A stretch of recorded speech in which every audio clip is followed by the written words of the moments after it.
ये नौबत यहाँ तक क्यों पहुँचा है? इस वक्त तक जबकि आपसे प्रोग्राम हो रहा है, मुज़ाकराती कमेटी शामिल है, जो कि एक बड़ी ब्रॉड बेस्ड और बड़ी एक हाई प्रोफाइल, बड़ी हैवी ड्यूटी किस्म की मुज़ाकराती कमेटी आपने वहाँ भेजी है। लेकिन नौबत यहाँ तक क्यों पहुँची? 2 साल पहले भी नौबत यहाँ तक क्यों पहुंची कि वज़ीर-ए-आज़म शहबाज शरीफ को इंटरवीन करना पड़ा? आज भी कश्मीरी वज़ीर-ए-आज़म शहबाज शरीफ को इंटरवीन करना पड़ा है, और जितनी हलाकतें, जो सूरत हाल आज़ाद कश्मीर में हो चुकी है। हुज़ैफर रहमान साहब, मैं नदीम अफजल चंद साहब की बात को आगे बढ़ाऊंगा, लेकिन एक और नुक्ता नज़र भी आपके सामने रखूंगा जी। पहली बात तो ये है कि ये लावा पक रहा था और ये एक दिन में नहीं फटा। 2 साल पहले पहली दफ़ा लावा फटा, अब फिर ये सूरत हाल सामने आई है। देखिए सूरत हाल शुरू कब हुई, ये बेसिकली एक दिन में नहीं, लेकिन पिछले 5-6 सालों के अंदर जो है कुछ चीज़ें ऐसी हुई हैं। 2018 में PMLN की फेडरल में गवर्नमेंट ख़त्म हुई, मरकज़ में पाकिस्तान तहरीक इंसाफ की हुकूमत आई।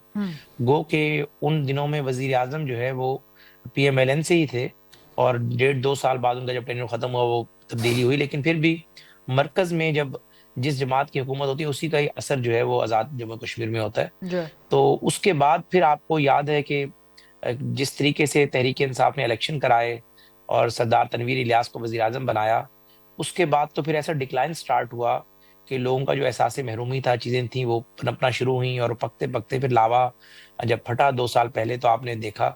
उसके बाद भी जो इन हाउस चेंज आई, जो वजीर आजम आज़ाद जम्मू कश्मीर में बने, वो भी पाकिस्तान तहरीक इंसाफ के ही MLA एक थे, उन्हीं को बनाया गया। बेसिकली तो फेडरल गवर्नमेंट या किसी को भी दोष देने से पहले वहां की मकामी सियासी क्यादत इसकी जिम्मेदार है, तो आप चाहे वो कह रहे किसी भी हैं कि जमात से होती है। लेकिन AJK चूंकि में अवाम के वोट को इज्जत नहीं दी गई, इसलिए सूरत हाल यहाँ तक पहुंच गई है, या नहीं नहीं, मैं अवामी? ये नहीं कह रहा, मैं हाँ, आज ना मैं अर्ज ये कर रहा हूँ कि जिन लोगों को अवाम ने इज्जत दी, अपने वोट्स की मदद से उनको मुंतखब किया, उनका ताल्लुक पाकिस्तान तहरीक इंसाफ से था।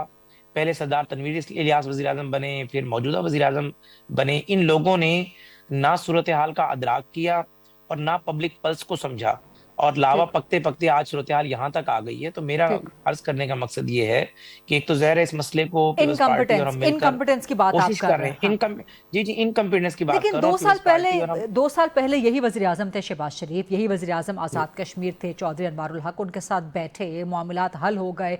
जिस तरह नदीम अफजल चंद साहब पॉइंट आउट कर रहे हैं, वो कह रहे हैं कि ये जो PM AJK हैं ये बेइख्तियार साबित हो रहे हैं और कमज़ोर नहीं साबित देखिए, हो रहे हैं। बेख्तियार देखिए, तो अख्तियार पाकिस्तान को या हमेशा इंटरव्यून क्यों बेख्तियार करना होना। पड़ता है AJK सर के मामलात मैडम, में? मैं वही इमरान, वही अर्ज अर्ज कर रहा हूँ, अख्तियार या बेअख्तियार होने की बात तो बाद में है। हाँ। अगर 2 साल पहले चीजें ठीक हुई थी, अगर आप बेअख्तियार थे और आपके जो है रियासत के अंदर इस किस्म की सूरत हाल पनप रही थी, तो आप 1.5 साल पहले इस्तीफा देकर चले जाते।